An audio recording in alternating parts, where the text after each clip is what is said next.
Morning. My name is Michael Blackstone, one of a handful of contracting officers that work at Internal in our contract management shop. I spend most of my time hearing and meeting for all things that are MTO. I'm sure you guys have been to these things. You have heard me go through some of these slides for 16 straight years. I like to change a few things up just to see if I can catch you guys off guard. I'm going to go into some of the mechanics of the BAA, so please don't tune out. I know your minds are probably going through what your ideas are going to be, and who you're going to team with, and all that good stuff. But the warning that I kind of will start off with is you don't have a great idea, or a great idea is not a great idea, if we don't know that it exists, right? So if Gordon doesn't know it exists, if it's late, if it's non-compliant, or was submitted incorrectly through one of the incorrect mechanisms, we don't know it exists. If you submit a proposal to Gordon and team that they simply don't understand, right? You didn't read the BAA, you didn't listen to what Gordon had to say when he said that there are things that we want you to discuss in the proposal preparation section. That's Gordon talking to you. If he doesn't understand it, doesn't understand how the parts play together, odds are you're not going to get selected. So mechanics are actually important. So I always like to start off as a contracting guy with a small print, the legal stuff. So all good information in these types of events, you can kind of crawl into the PM's mind, better understand what's going on in the program. If you have one-on-ones like we're going to have today, you can ask questions. But at the end of the day, what's in the BAA is what you are writing a proposal to, not what's in the fact, not what you necessarily hear today on your one-on-one sessions. These are all things to clarify, but the ground rules are what's in the BAA. If there's any inconsistency from what's in the BAA and any of the other mechanisms of communication, BAA is the thing that you're looking at. And we'll evaluate accordingly to that. Just at the bottom of the slide, keep in mind if you're new working with the federal government, the only person in the federal government that can authorize you to do anything, especially spending money, is a contracting officer. So that's during this entire process. We won't be reaching out a lot unless we're doing it through our email box anyway. It's just going to be the contracting officer, and if you're lucky enough to get selected, those communications will be through a PCO. Don't spend money that you're expecting to get reimbursed for anyway, unless you are talking to a contracting officer. So, just an overview. Some of this stuff you guys have actually already heard, but repetition is the mother of learning, so it can't hurt to hear it again. For BAAs, in case you don't know, they are different from RFPs. It's a little bit of a looser process. We operate in a small section of the FAR, so it's not as scary in terms of the solicitation process, the evaluation selection process. It allows for multiple proposals to come in. It allows for multiple selections. It has you guys actually defining what you think the solution set is. So our BAA is only going to define what the problem is, right? Goals, objectives, metrics. Your job is to actually prepare a proposal that's wrapped around those things with a solution, and you're either going to be crafting your own statement of work. You won't find that in this BAA. Another thing you need to think about BAAs is besides allowing for multiple awards, they can, in some cases, allow for multiple instrument types to be used. So there are a few rules to keep in mind here, because we have multiple TAs to worry about. So for TA1 and TA1B, B-Track, you can propose to, and we can negotiate an award of procurement contracts and other transactions only. So keep that in mind. That makes sense. Hopefully it makes more sense now based on what Gordon talked about in terms of what the goals and objectives of those two TAs are. That should ring a few bells as to why we would be doing that. For TA2 and TA3, it's basically any instrument type, procurement contracts, other transactions, cooperative agreements, grants. And hopefully that makes sense just from a scope perspective of why we would be doing that as well. So just be mindful of that. We go through a scientific review process, basically a source selection process. We don't use the term best value necessarily like you'd see in an RFP, but it's generally the same kind of thing. At the end of the day, the person you are trying to convince that you have a really good idea is Gordon and the review team, but primarily it's going to be the DARPA PM, right? And for DARPA BAAs, the person who's most important in the entire process is going to be the PM. So keep that in mind. Some things that are also unique with BAA versus some of the other types of solicitations. The government can select for negotiation all, some, or none of the proposals. I don't know that I've ever seen none. I don't expect to see that. I'm sure we'll get some good ideas. We can accept proposals in their entirety, or we can actually select only portions. So with DARPA, it's kind of unique. We can actually slice and dice a proposal. So if there's a portion of a particular TA that you're proposing to that Gordon thinks that's the strength and that contributes to the overall portfolio of performers, we are allowed to actually do that. Then of course, we're allowed to select portions of it either as base or options. Typically, we don't do anything fancier than what you see in the BAA, right? We have to establish as the first phase is our base, and then phases 2 and 3 and on are usually our price options. So, you've seen some of this already as well. This is generally the process that we go through from BAA release to what we're doing today, all the way through to negotiations and a contract award if you have to get selected. Gordon mentioned some of the dates, so just keep them in mind. Abstracts are due 20 November, and proposals are due on 17 January, and I'll talk about that again and sort of jump on the bandwagon with some of the things that Gordon said. And we, after we do the review process, we'll actually send out letters, non-select letters. We'll allow everybody if they want to request informal feedback sessions. We'll work our way through that process. It takes a couple of weeks to go through those. And the work internal paperwork, and then those things are handed off to myself and my team, and we'll start negotiations. So, just some eligibility issues to keep in mind. Our BAAs are open to anyone. At least our unclassified BAAs like this one are open to anyone. So, just so you know that includes foreign participants, COLs, a whole host of folks. For anyone who's not aware, that also includes the federally funded research and development centers, the FFRDCs.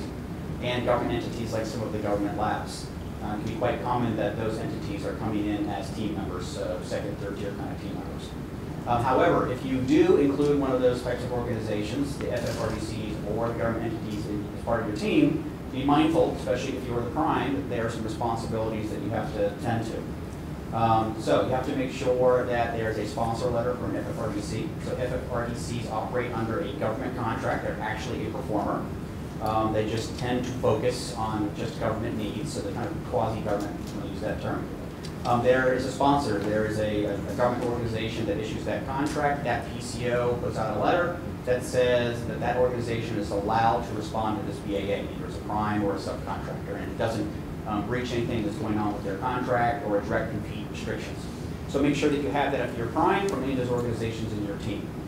If you have a government organization, the only thing you have to put in there's no sponsor letter, but you need to make sure that that organization tells you in their cover letter what their statutory authority is and their own regulation for actually being able to come in and compete with private industry, and then of course why their work on your team is unique. So make sure you take care of those things. Most of the folks that have been proposed for government BAAs over the last 10 years or so that I sort of watched evolve are getting really good at doing this. Those organizations are really good at having you guys knock at their door, and they know what kind of paperwork is necessary. Just be careful of that. At the bottom of the slide, as part of your proposal, you also want to make sure that you at least deal with the issue of real or perceived conflicts of interest. Most folks handle this by in their cover letter, just saying, no, I don't have any perceived or real conflicts of interest.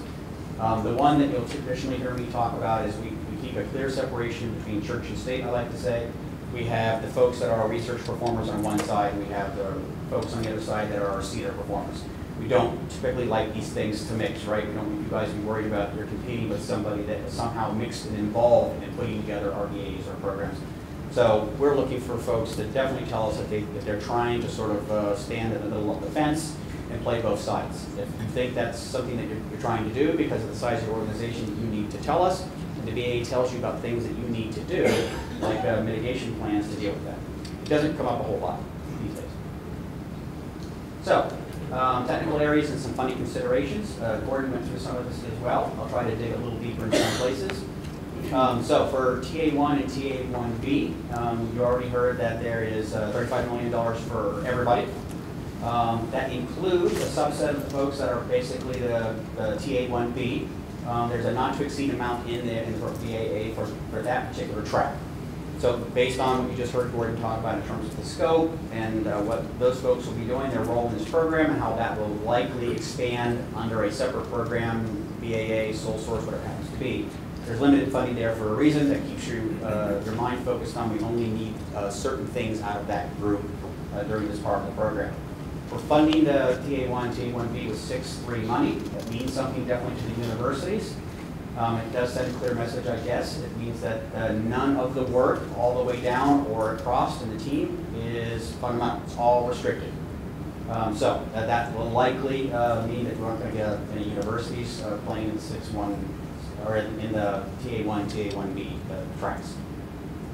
So Gordon mentioned that there are associate contractor agreement requirements that are in this BAA as part of this program. So that is between TA1 and TA1B performers. There is a reason. Hopefully you got the gist of it this morning and more when you read the BAA, why that linking makes sense. So what an ACA is, it is not an NDA, right? It's not a non-disclosure agreement. Those are just about safeguarding information. That's not what an ACA is. It is about teaming, like Gordon mentioned, right? So this is a very sort of forceful way in the BAA and eventually in the resulting award instruments to say that those team members have to be talking to one another for this program to be successful. So for TA1B to be able to do what they need to do, there has to be some open lines of communication, and the ACAs are the way to make sure that that actually happens. We don't want to leave it to just a couple of sentences in everyone's statement of work and just hope folks do that. Gordon wants to make sure that that is actually happening. The one thing that's different with this BAA and some of the others like Gordon mentioned is it's not something you have to do as you're writing your proposal. It's not even something you have to do as you negotiate with me, which typically my ground rule is when they're part of the program, I don't award your contract until your ACA is in place. That forces the issue. But this program is a little further downstream. So all you need to do in your proposal is acknowledge the fact that that relationship has to exist. That instrument will eventually have to exist, and you understand that. Your approach will obviously be geared on that, and the way you communicate your management plan will be geared around that as well. So it's effectively a deliverable later on in the program. So for TA2, you heard about the $20 million for everybody. And just to kind of roll back here, for the $35 million, the dollar amounts that I'm giving, some folks like to ask, so I sort of headed off the pass a little bit. There's no more information that we're going to give. We won't try to tell you how many selections we think we're going to make, and so you can do the math and divide it up and figure out exactly how much. We want people to have the flexibility to write a proposal they think is that best meets the needs of the BAA. We're giving you some top-level numbers so you don't do anything too crazy, right? So if you're in TA2, you probably know you shouldn't write a proposal for $20 million, right? If you consume all the money, the odds are you're not going to get selected because we like to have a portfolio that involves multiple performers. So it just at least clues you into that one. 6-2 funding, both TA2 and TA3. So that means if you're a for-profit performer at any tier, it's going to be restricted research, so it's not fundamental, which means that there would be publication restrictions. You have to come in and seek approval for that. Most of the for-profit folks are used to it. It also means that at any tier, prime or down, at 6-2, the university work would be considered non-restricted or fundamental research. There would be no pre-publication restrictions. So that kind of works both ways across your team, and it follows the universities around when we use that kind of money. There are clauses that we write in our contracts that actually clarify that. If you're a prime, you're for-profit, you have a school that's a subcontractor, we have clauses that actually break that issue into two parts. The prime, as a for-profit, have restrictions. However, the organizations that are identified further on in the clause, fundamental research, and they do not need to worry about those restrictions. So, 20 million, like I mentioned before. TA3, $10 million for everyone. So just keep those dollar amounts in mind. Okay, so a little bit of the process we're following. We kind of saw the timeline, and Gordon mentioned it. So abstracts, definitely encouraged, highly encouraged. Please definitely do it, right? It's not a lot of pages that I'll show you. Easy to do. It's ultimately to save you guys grief and frustration, right? Sometimes you're not always sure if you're on track, so for a few pages on a little bit of time, you can kind of express what you think you're going to do, generally who you're going to do it with, and how much you're going to spend on it, and Gordon and the team will go through there as quickly as we can. We're not evaluating, we're just assessing to see if what you are thinking about proposing is generally within scope. It fits what it is that that BAA is looking for based on the TEs that they're interested in. So definitely take advantage of doing it. If we're going to have it in the timeline, you might as well use the time. So like I said in the middle of the slide, the important thing here is to give you a thumbs up or thumbs down, so you'll get a letter in response to that abstract. We'll either encourage you to submit a full proposal or we'll discourage you. If we discourage you, we're not silent. We will tell you, Gordon will tell you why you're getting the thumbs down. What about that potential approach either just doesn't fit the BAA or is not looking at the problem in the right way. If you get him encouraged, we're also not silent. We want to make sure that if there's any proposal feedback that we can give you, things about your abstract that you probably need to know, or that you need to expand on, or things we know that Gordon wants you to cover, we'll try to give you some feedback in those letters as well. So everybody will get some feedback. They aren't just sort of boilerplate letters that don't really tell you and try to communicate those to you guys. However, once you get that letter, that is it in terms of communication regarding the abstract. We don't do informal feedback sessions on abstracts. We don't do phone calls. There's a lot of you. We tend to get a lot of abstracts. We don't have time in the schedule to go through and have phone calls and go through that process. The abstracts is sort of that process built into the timeline. So it allows you a little opportunity to talk, but we can't keep stretching it to go on.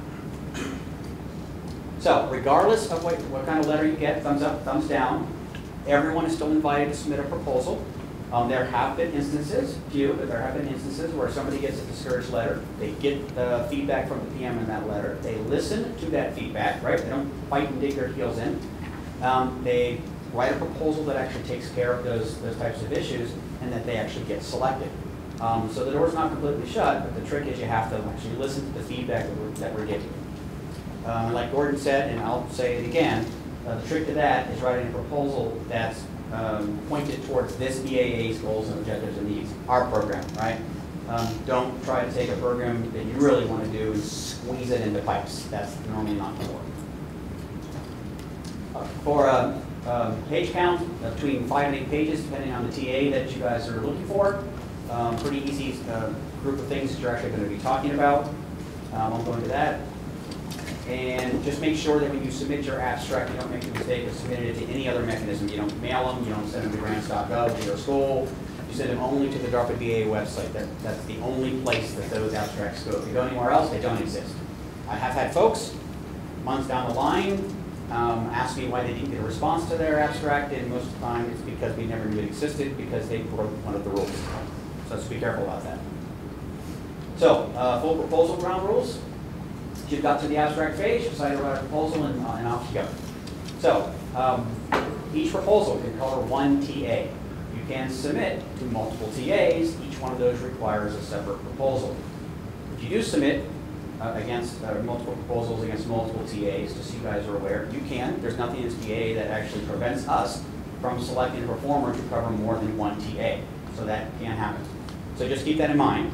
Don't try to shove more than one TA in your proposal. That will not work. If you're seeking a contract or an OT, right, that's probably going to be in that TA1, TA1B. Only submit to the DARPA BAA website. That is the only place you can submit those proposals.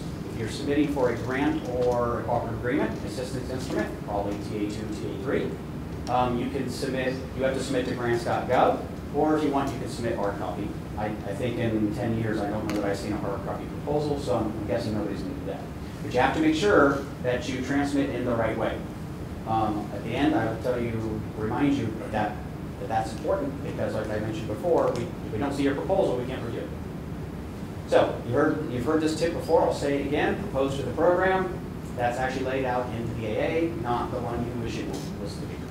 And then tip 2, in terms of the multiple TAs in that BAA, make sure you stay in your swim lane with your proposal.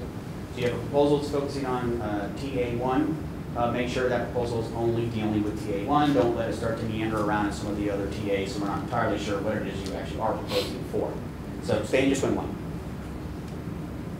So it's more on full proposals. They are broken into 2 volumes. You have your technical management proposal, and you have your cost proposal. On this slide, I'll talk about the tech, and then we'll get on to the cost stuff. So on the left-hand side are all the things the BAA asks you to talk about. A lot of things you have to be mindful of. They're all important, but some things, just by their very nature, are probably more important than others. You could probably tell a little bit. Sometimes the page count kind of restricts what you're talking about, so that you have more time to talk about things that maybe are not more important, but are going to require more discussion for Gordon and team to fully understand your approach. So technical approach is normally the centerpiece of the proposal. It actually starts off that section by stating that it's the centerpiece of the proposal. Differentiated access and tech transition is a little bit new. I'll talk about it in the next slide. As is sort of the national security impact statement. That's sort of a new twist as well, and I'll talk about that as well in the next slide. For each of those TAs, keeping in mind, 1 TA per proposal.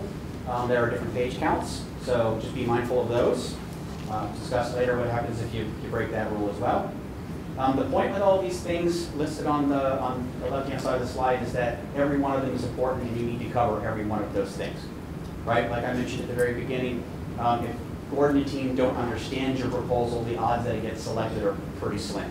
So he's taken the time to say that he wants to hear about all these topics. Please make sure you capture all of those topics. Check them off in a to-do list, make sure you've got them all in there.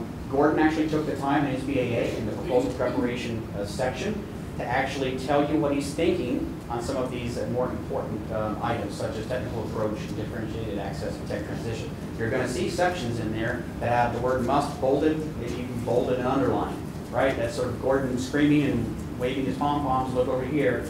Make sure that you are actually discussing those must items, right? Those are important, and he's giving you a hint about the things you need to talk about. Keep in mind, statements of work, they are something that you are preparing, putting in your proposal. They will end up, if you're selected, in your award instrument. We put them on our OTs, put them on our contracts, and the last few years I've even been putting them on assistance instruments. And make sure that you actually organize those by phase. So I had mentioned there's two of those areas that you're going to write in your proposal that are a little bit different than some of the standard BAAs that we've been putting out in the past. Differentiated access and tech transition. This is the one that really is looking at ERI Phase 2. So you keep in mind that pipes, is like Bill mentioned, is part of a bigger thing. So when you are writing your technical approach, keep in mind that it's taking care of the goals and objectives of pipes, but it's also fitting into a bigger picture, and you need to acknowledge that and make sure that you have an approach that basically feeds those needs as well. Another thing I want to point out that's somewhat new, it was actually captured in a slightly different way in the ERI page 3 solicitations we did last year.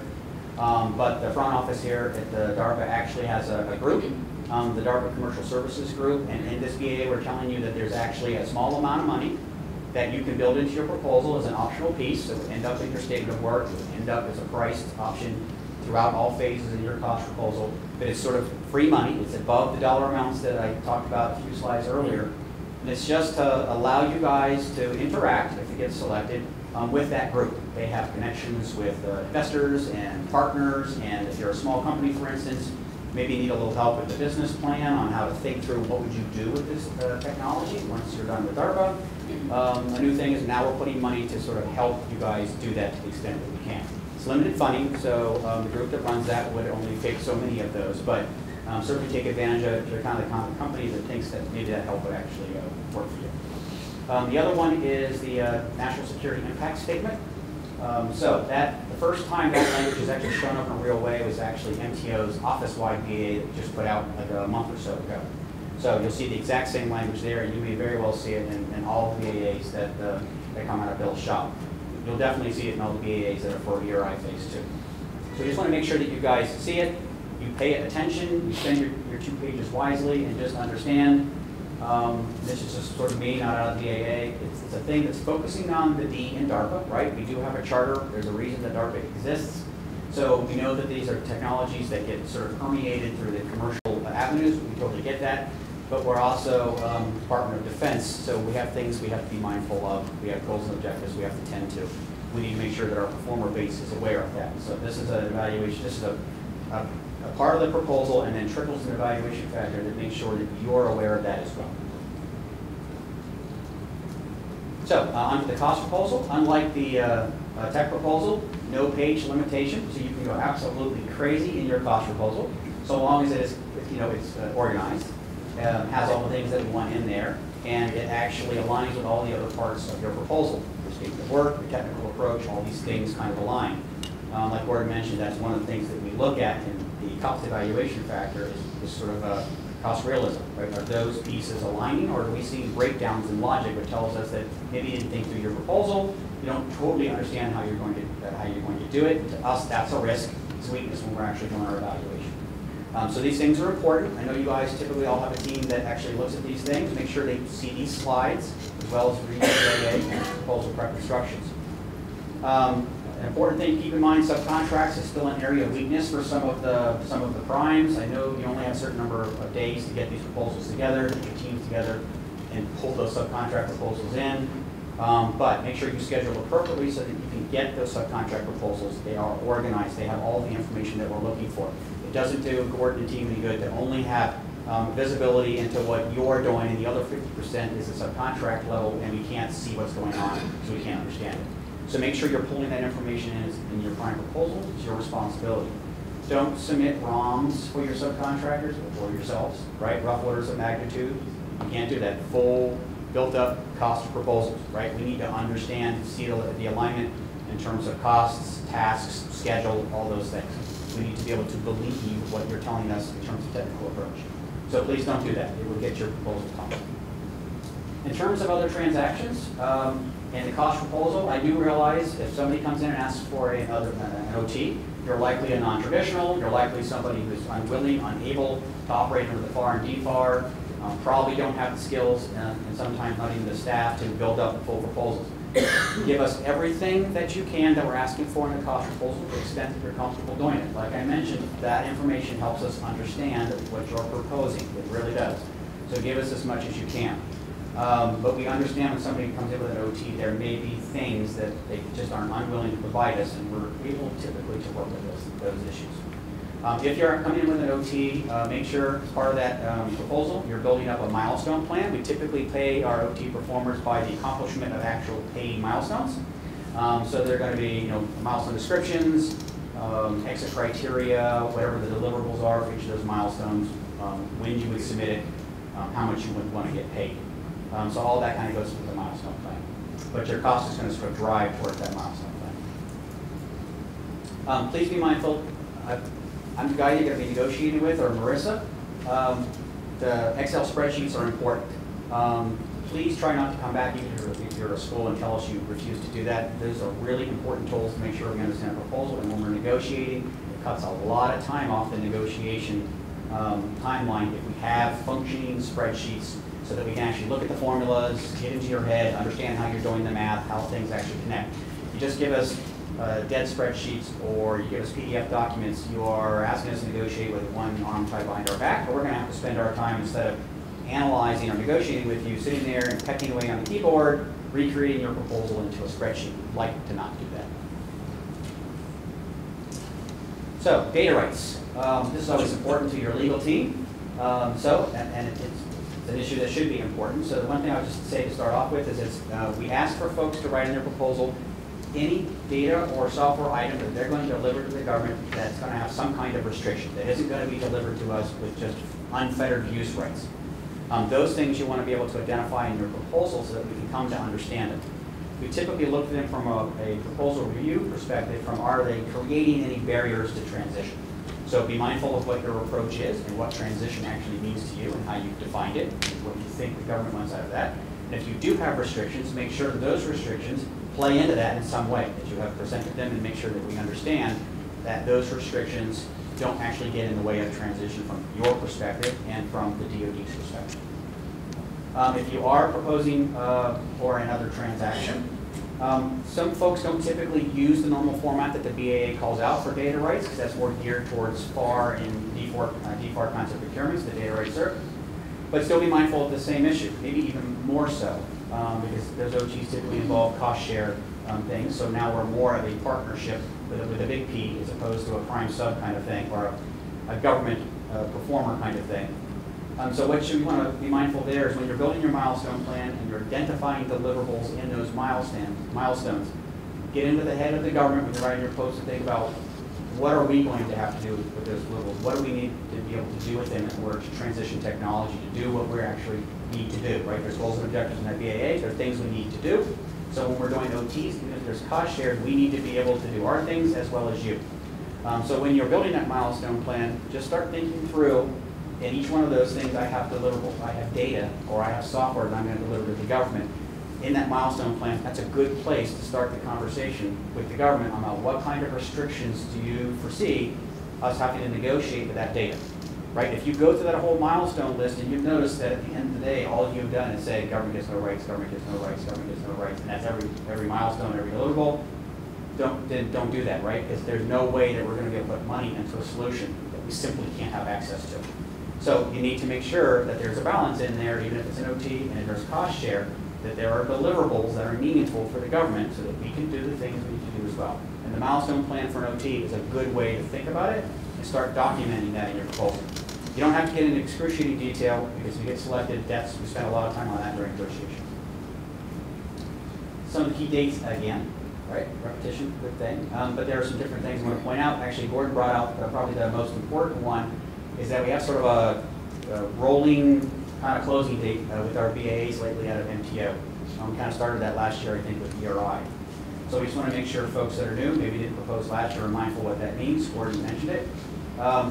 I say the best thing you can do is forget the fact that the first due date and the BAA closing date are separate. Focus on that first date, get your proposal in on that first date.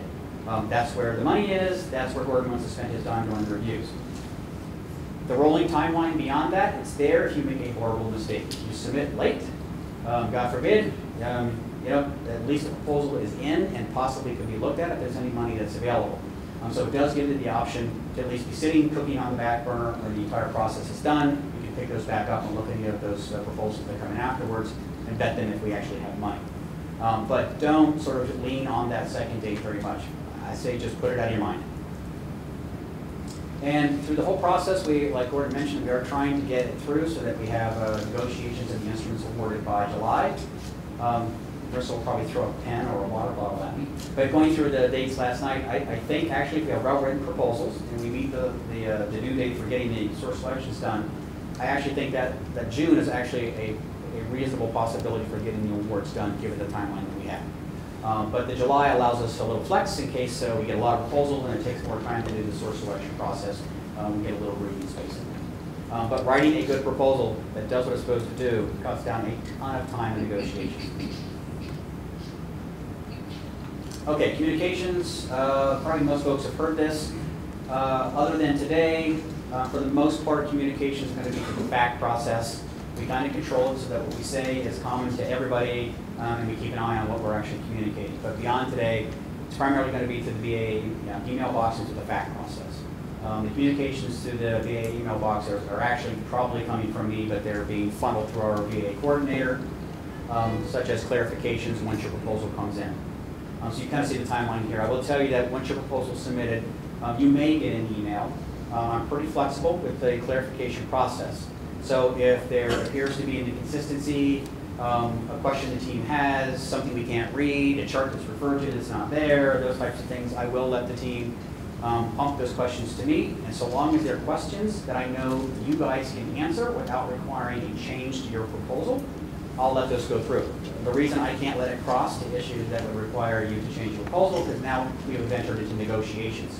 And that is an entire different thing, requires different approvals. We don't structure our BAA process to sort of get into that kind of thing. We want to keep the source selection process sort of closed loop. But don't be surprised if you do get an email. I typically only give 24 to 48 hours for somebody to turn those around, right? That's to drive the point home that I don't want you trying to revise your proposal. The letters actually tell you you can't revise your proposal. So you can't do too much in 24 to 48 hours other than simply answer the question. At the end of the process, you can ask for an informal feedback session. We ask for that to be done in the first 2 weeks of your request so that Gordon can get those scheduled, get them out of the way, and we can get on with actually negotiating the selected actions. And we give those to everybody who asks, those that have been selected, those that haven't been selected. Typically, that's 10 to 15 minute kind of thing. It's over the phone. It doesn't have the contracting folks and the legal folks. It's usually PI, PM, just like the title says. It's not a debrief. It's an informal feedback session. So we try to keep it light and airy. So typically, I keep myself out of it. I ask that the other side keep their contracting folks out of it, lawyers out of it, and let PI, PM talk. PM will run you through strengths, weaknesses, deficiencies, things that we necessarily didn't like, and even things we did like about your proposal, so that you know that it got a good look. And also, if you submit proposals to other BAAs, maybe you can fine-tune how you deal with that. And when the rest of the ERI phase 2 comes out, you're better situated to give us a proposal and maybe get selected. The one thing I will say about the informal feedback calls, just to say, don't ask. We don't answer questions about other proposals. We don't tell you how many came in. We don't tell you how many got selected. We don't tell you what we liked about other people. Right? You wouldn't want us doing that in somebody else's informal feedback session talking about your proposal. So we only, in that session, talk about what you proposed versus that BAA. So please don't ask the PM uncomfortable questions. about what other people did. We don't want to do that. On that note, if there are, I think, the little mini sessions today, just keep in mind that those, once again, like my first slide, are kind of make sure that you can ask questions about the BAA, the goals and objectives, the metrics, what we're after, make sure you clearly understand that BAA from a technical perspective. What it is not is a session for you guys to spend 10 minutes throwing things at Gordon and team. Do you like this? Do you like this? How about this? Should I write a proposal about that? Don't do that, right? Because he's got a job as a clear-minded evaluator when the proposals come in to assess the proposals based on what's in that proposal, not on feedback he gave you during that 10-minute session. So don't use your time to do that since you only have 10 minutes. Use it to make sure you understand what's in the BAA. So some pitfalls. There are always pitfalls. So I started putting this in this slide up maybe a year or so ago because folks were still tuning out, I guess, during my session or not showing up, and they were making mistakes that just killed me and probably killed the PM, right? We just want your proposals to come in. We don't want it to be tossed out because of some technical issue. We really do want to see all the ideas. We don't know which one's the next internet kind of thing, right? So just don't do that to yourself. The first two bullets I have underlined and in red. I don't think there's anything else I can do for the PIs. So PIs, it's your process, it's your proposal, right? You're spending the company's money, company's time putting this together. So it's your process all the way to the point that it's been submitted. So if you put that proposal on somebody else's desk, even if it's one of my counterparts in contracting, it's still yours. You're still responsible for making sure it gets submitted on time with all the parts, right? There's nothing that kills me more. It's an angry PI who finds out later on the proposal was never reviewed, it showed up late, it showed up in the wrong place, it didn't have all the parts, right? That's a real hard phone call to have. I know that PI spent a lot of time on that idea. So don't do that. Babysit that process all the way through to where you see somebody's finger on the enter button and on the right button, as I mentioned in the second bullet, so that your proposal is where it should be to be reviewed. So, second bullet, when I talk about the mechanisms, right, I mentioned that for assistance instruments, you can submit through grants.gov, and that is the only way you submit for those. So that's something schools should be mindful of. That mistake happens sometimes where we're using the wrong mechanisms. Let's see what else. Make sure you have both volumes, right? That's an obvious non-compliant. There's nothing I can do. There's no clarification question I can send you to make sure proposal holds, so don't ask us to do that. If you have pages that go beyond the page limitation, instead of 20, you decide to go 30. Those last 10 pages, they end up on the cutting room floor. The evaluation team will not even know they exist. They'll just be reading along, and then your sentence will stop. That's just the way it goes, right, to be fair to everyone. So be mindful of that. Don't do that. Don't be creative. Don't take those last 10 pages and try to slip them into your cost proposal, because during the compliance review, I will catch that with the BA coordinator and go pull those things out of there as well. So just be mindful of the pages that can run you into trouble. You won't be non-compliant, but there may be things missing that are important in your approach. And like I mentioned before, make sure you don't submit ROMs for yourself, rough orders of magnitude for yourself or your subcontractors. That's not a proposal. The cost proposal can't be assessed. That's the same thing as missing a volume. That proposal is going to be deemed non-compliant. So, absorb. Really do focus on those things. These are things that get people in trouble, and these should never be an issue as far as I'm concerned.